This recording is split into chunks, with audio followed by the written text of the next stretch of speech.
ఒక్కడనే కదా ఏమవుతుంది పోతే వాడా నేనా తెలుసుకుందాం అని చెప్పి బయలుదేరా. మీరు నమ్మతారో నమ్మరో 2 సంవత్సరాలు కనీసం ఏదైతే సంఘం అధ్యక్షులు కానీ ఎవరు కానీ కనీసం నాతో చూస్తే వాళ్ళు ఏమైపోతారని భయపడి నాకు జోలికి కూడా రాలా. 2 సంవత్సరాలు కనీసం ఒక జోలికి కూడా రాలా. అసలు ఏంట్రా అసలు పిచ్చి పెట్టిపోయింది నాకు. అసలు ఏంది ఇది అసలు అర్థం కాదు. ఎందుకంటే కొంచెం హాస్టల్లో పెరగటం వల్ల నాకు ఈ తక్కువ ఈ క్యాస్ట్ మీద అన్న తక్కువ మీద రావటం వల్ల అసలు అసలు కనీసం మాట్లాడితే వాళ్ళు ఏదో చేసేస్తారని చెప్పి ఆ గొంతులో తిరిగి వెళ్ళిపోయేవారు. కానీ కనీసం నా వెనకుండి రే మేము ఉన్నాం ఢీకోరని ఎవరు అనలా. 2 సంవత్సరాల పాటు నరకం ఉంటాము ఊడతామా అని. సరే భగవంతుడు జగన్మోహన్ రెడ్డి గారిని ఇవ్వటం, ఆయన పక్క మేము నిలబడటం, దేవుడు నాకు ఒక ఆసరా. అంటే అప్పుడు ఒక చిన్న హోప్, మంచి చేసాం పోరాడుతున్నాం, ఎవరో ఒకరు భగవంతుడు ఏదో ఒక రూపంలో ఆసరా ఇస్తాడని నాకైతే జగన్మోహన్ రెడ్డి గారిని ఆసరా ఇచ్చాడు. చేయి పట్టుకున్నాను, ప్రయాణం చేశాను. 2014లో కూడా పోటీ చేశాను. కానీ అక్కడ సంతోషం విషయం ఏంటంటే 7,000 మందిలో 6,000 మంది ప్రజలు నాకు ఓట్లు వేశారు మళ్ళీ యాదవ్లో. కానీ దీంట్లో మళ్ళీ ఒక చిన్న చిరకాశ ఏంటంటే కరెక్ట్ గా 2 రోజుల ముందు ఒక యాడ్ వచ్చింది సెంటర్ పేజ్ లో, సాక్షిలో. అఖిల భారత ఒక అధ్యక్షులు అనుకుందాం, తెలుగుదేశం పార్టీని గెలిపించండి, నీతి నితాజీకి నిలబడి నాకు అయితే అని చెప్పి నన్ను ఓడించమని చెప్పి మళ్ళీ 2వ రోజు ఏదైతే ఇదే నాయకులు యాడ్ ఇచ్చారు. ఎల్లుండి ఎన్నికలు ఈ రోజు పేపర్ చూసి అదిరిపోయిన సాక్షి పేపర్లో ఎవరు ఇవ్వలా, ఒక్క యాదవే ఇచ్చాడు. మళ్ళీ 2014లో ఇదేమి దరిద్రం, ఇప్పటికే ఇంత కొట్టుకుంటా అంటే మళ్ళీ అనుకున్నా. అప్పటి నుంచి ఎందుకో నాకు అంటే ఒక్కొక్కసారి నేను రైతుకి మీద ఎందుకు కూడా రానంటే ఒక్కొక్కసారి మన తప్పులు కానీ నిజం కూడా మాట్లాడుకోవాల్సిన అవసరం వస్తుంది. వచ్చినప్పుడు కొందరు బాధ వస్తుంది, కొందరికి ఇది కూడా కలుగుతుంది. కానీ ఇంత ఒక అవకాశం ఈరోజు పండగ, కార్తీక పౌర్ణమి, శివుని ఆశీస్సులు ఉండాలా ప్రతి ఒక్కరికి కూడా. కాబట్టి నిజం కూడా మనం మాట్లాడుకోవాల్సింది. కాబట్టి చెప్తున్నా, మనలో ఖచ్చితంగా ఐక్యత కొరత. ఇందాక పెద్దలు చెప్పినట్టు ఈర్ష, ఎవరో ఎదిగిపోతాడేమో మనకు దూరం అయిపోతాడని ఈర్ష. లేకపోతే ఈరోజు 14 మంది శాసనసభ్యులు మనం నిలబడితే ముగ్గురు మనం ఈ రాష్ట్రంలో గెలిపించుకోగలిగామంటే నిజంగానే ఖచ్చితంగా దీంట్లో లోపం ఉంది. ఇప్పుడు మాకు ఆవిల్ల నియోజకవర్గంలో బీదా మస్తానరావు గారు గెలిచారు. నిజంగా మన వాళ్ళందరూ కానీ పాపం సహకరించుంటే ఈరోజు పెద్ద మంత్రి కూడా అయ్యిండాడు మస్తానరావు. ఏ పార్టీలు రాజకీయాలు అనేది కాదు, మనం ఒకటిగా ఐక్యంగా ఉండాలి. ఈరోజు ఇది ఎందుకు చెప్పాను అంటే ఎవరైతే ఒక బాధ్యతమైన ఈరోజు వేదికలకి మనం మాట్లాడేటప్పుడు ప్రాణం పోయినా కట్టుబడి ఉండేటట్టు వాళ్ళ రాజకీయాలకి సంబంధం లేకుండా ఉండాలని నా కోరిక. నేను వైఎస్ఆర్ కాంగ్రెస్ పార్టీలో ఉన్నాను, ఇంకొక తెలుగుదేశం పార్టీలో ఉంటారు, ఇంకొకరు కాంగ్రెస్ పార్టీలో ఉంటారు. నాకు ఎంతసేపటికి నాకేముంటుంది, మా నాయకుడు ముఖ్యమంత్రి కావాలని కోరుకుంటా. వాళ్ళకి చంద్రబాబు నాయుడు గారు ఉంటారు, కాంగ్రెస్ పార్టీకి ఉంటుంది. కాబట్టి మా రాజకీయ ఆలోచనలు మాకు ఉంటాయి. కానీ ఒక స్వచ్ఛమైన ఖచ్చితంగా ఒక యూనిటీగా తీసుకురావాలి అంటే ఒక ఏ సంఘం అయినా కూడా అది ఇప్పుడు ఒక జిల్లా చేసేటప్పుడు రాజకీయాలు అతనికి ఉండకూడదు, అతను ఏ పార్టీలో ఉండకూడదు. అతను యాదవ్ సంఘాలకి ప్రతినిధి అంతే. ఎక్కడ యాదవ్ నిలబడతాడో మా అందరూ సపోర్ట్ అతనికే అని చేసేటట్టు ఉండాలి. అప్పుడు బలం పెరుగుతుంది, లేకపోతే పెరగదు. ఎందుకంటే నా స్వార్థం నాది, ఇది నాకుంటుంది. ఎందుకంటే నాకేముంటుంది, నా పార్టీ గెలిపించుకుంటే నాకేదో ఎవరికైనా స్వార్థమే. ఈడ నేను ఎదగాలన్నా స్వార్థమే, ఇంకొకరు ఎదగాలన్నా స్వార్థం. తప్పులేదు స్వార్థంలో ఉండటం. కానీ ఒక వ్యవస్థని తయారు చేయాలంటే మాత్రం ఖచ్చితంగా స్వార్థాన్ని పక్కన పెట్టాలి. ఈ రోజు మన అందరం అనుకుంటున్నాం, ఈ రోజు ఎంత లక్షల మంది ఉన్నారంటే ఆ పటిష్టమైన ఇది చేయాలంటే దాని నాయకత్వం వహించేవాడు మాత్రం స్వార్థం లేకుండా పని చేస్తే తప్ప అది కాదు. లేకపోతే నేను ఎమ్మెల్యే అవ్వాలని కోరుకుంటా, రేపు ఇంకోటి అవ్వాలని కోరుకుంటా, ఇంకోటి అవ్వాలని కోరుకుంటారు, ఇలాగే ఇంకో 30-40 సంవత్సరాలు 50-60-70 పోతానే ఉంటది కానీ కాదు. కాబట్టి ఈ రాష్ట్రంలో ఒక ఈ జిల్లా ఒక యూనిట్ గా మనం తీసుకుంటే ఎందుకంటే చిన్న దీంట్లో కూడా ఉదాహరణ ఎన్నికలు చేసేటప్పుడు యాపా అని యాదవ్ ఎంప్లాయీస్ ప్రొఫెషనల్ అసోసియేషన్ ఒక చిన్న అసోసియేషన్ ఉన్నది. వాళ్ళకి ఎక్కడైనా కూడా నేను ఎందుకంటే అన్ని ఊర్లో కూడా ఉండుంటది, కంకణం కట్టుకొని 2009లో నాకు గెలిపించాలని కోరుకున్నారు. వాళ్ళు ఒక్కటే నాకు చేసింది. 2014లో కూడా వాళ్ళు చేశారు. వాళ్ళకి ఎందుకంటే వాళ్ళకి ఎవరు గెలిచినా మనోడు గెలవాలని కోరుకుంటుంది. వాళ్ళు ఏ పార్టీకి అఫిలియేటెడ్ కాదు కాబట్టి అట్లాంటి ఒక అసోసియేషన్ రావాలా. ఈ రాజకీయ నాయకులు అనే వాళ్ళని వారధిగా వాడుకోవాలి. వాళ్ళకి దీనికి ఒక సమస్య వస్తే నిలబడేటట్టు బ్రిడ్జ్ ఉండాలి, కానీ దాంట్లో రాజకీయ నాయకుడు మాత్రం ఉండకూడదు అని చెప్పిన ఇదే మాట. ఒక రోజు నన్ను హైదరాబాద్ లో పెద్ద Gandhi hospital sir, Gandhi hospital dean Mohan sir అందరూ పిలిచినప్పుడు మోహన్ లేకుండా చెప్పాను, సార్ మీరు ఏమన్నా అనుకోండి, రాజకీయ నాయకులు మాత్రం దీంట్లో పెట్టుకోవద్దు సార్, ఫస్ట్ అయిపోయింది పొల్యూటెడ్ అని.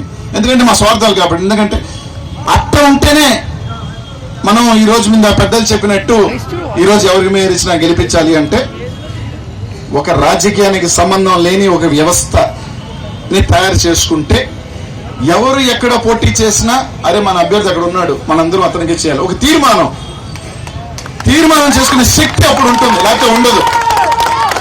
ఈ రోజు ఇక్కడ వంశాన్ని నిలబెడతాడు, ఇక్కడ శిలాన్ని నిలబడ్డాడు, ఒకే నిర్ణయం.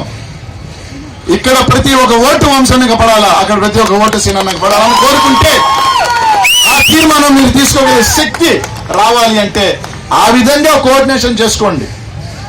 ఇంకోటి 13 జిల్లాల్లో ఆర్థికంగా వెదగాలి మనం అందరం, నిజమే వాస్తవం. కానీ 100 కోట్లు ఉన్న వాళ్ళు చాలా మంది ఉన్నారు, కోట్లు ఉన్న వాళ్ళు చాలా మంది ఉన్నారు పేదవాళ్ళు. ఈ రోజు బాగానే ఉన్నాం, కానీ ఒక వ్యవస్థని తయారు చేయాలండి.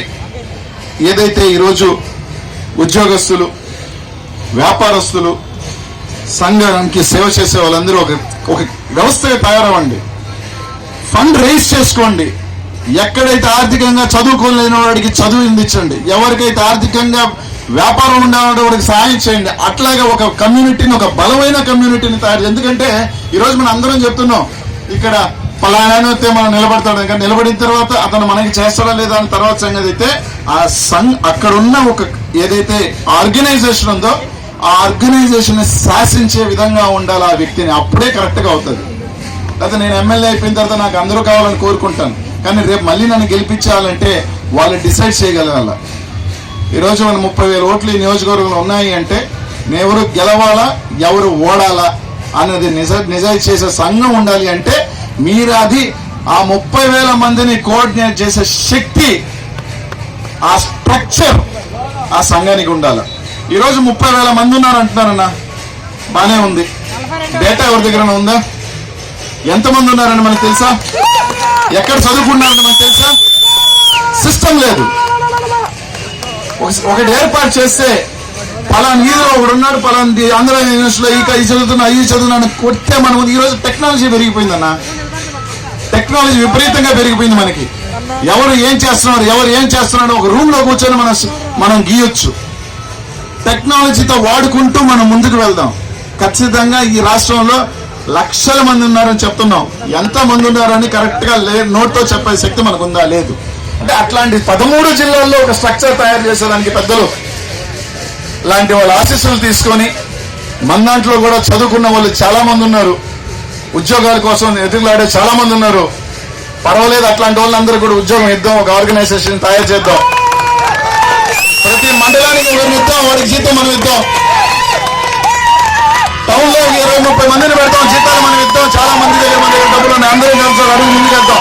అట్లాంటి స్ట్రక్చర్ ఒకటి తయారు చేసేదానికి అవసరమైతే 13 జిల్లాల్లో జిల్లాకి ఒక 100 మంది చొప్పున 1300 మందిని ఉద్యోగస్తుల్ని మన స్ట్రక్చర్ రెడీ చేసేదానికి ఒకటి తయారు చేద్దాం. ముఖ్యమంత్రి దిగాలన్నా, ముఖ్యమంత్రి పైకి రావాలన్నా శాసించే స్ట్రక్చర్ రావాలని నేను కోరుకుంటున్నాను. అప్పుడు అది లేట్ అవుతుంది. ఈ రోజు కాదు, ఈ రోజు రేపు కాదు, కానీ ఈ రోజు ప్రయత్నం మొదలు పెడితే 5 సంవత్సరాల తర్వాత అవుద్ది, లేదా 10 సంవత్సరాల తర్వాత అవుద్ది. 10 సంవత్సరాల తర్వాత మనం ఆర్గనైజేషన్ తయారు చేస్తే 10 లక్షల మంది కాదు కదా. ఈ రోజు 11% ఉన్నావో 12% ఉన్నావో నాకు తెలియదు. 5 కోట్ల మందిలో 12% అన్నా 40-50 లక్షల మంది.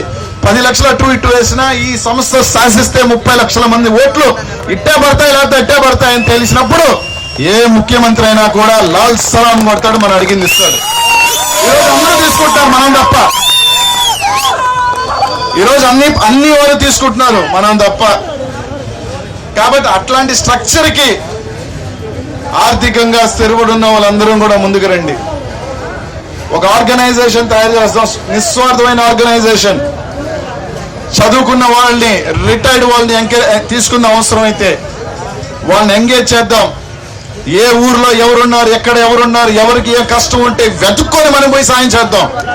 పలాని బిడ్డ బాగా చదువుకున్నాడు, ఐఏఎస్ ఉన్నా అంటే వాడు మనం ఎత్తుకుని వచ్చేది కాదు, మనం వెతుక్కొని పోయి సాయం చేద్దాం. ఐఏఎస్ ఐపీఎస్ తయారు చేద్దాం. అట్లాంటి వ్యవస్థని తయారు చేద్దాం. 5 సంవత్సరాలు పట్టొచ్చు, 10 సంవత్సరాలు పట్టొచ్చు, కానీ ప్రయాణం మాత్రం మొదలు పెడదాం చెప్తున్నాను. ఖచ్చితంగా 10 సంవత్సరాలలో ఆంధ్ర రాష్ట్రంలో ఒక శాసించే స్థాయికి ఎదిగే స్థాయికి శక్తి ఉంటుంది.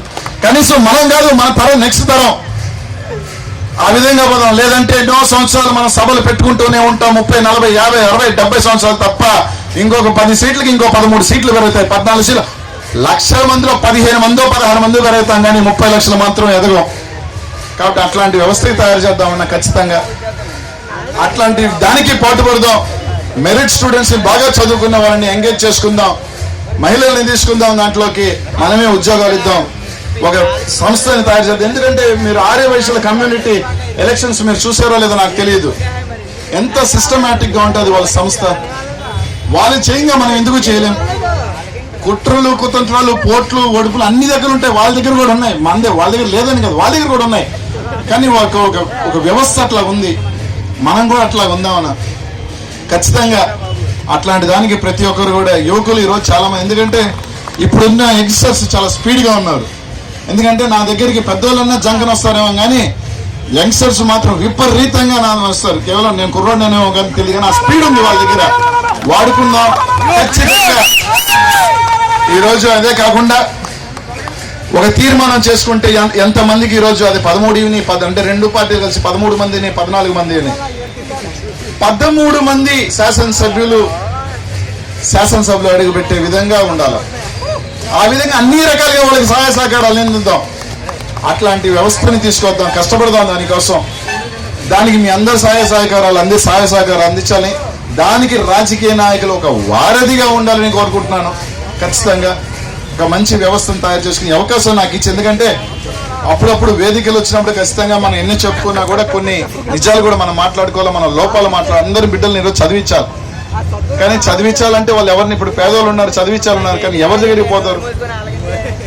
వంశన దగ్గరికి వస్తే ఒకరికో ఇద్దరికో సాయం చేయగలుగుతాడు, కానీ అందరికీ చేయలేడు కదా.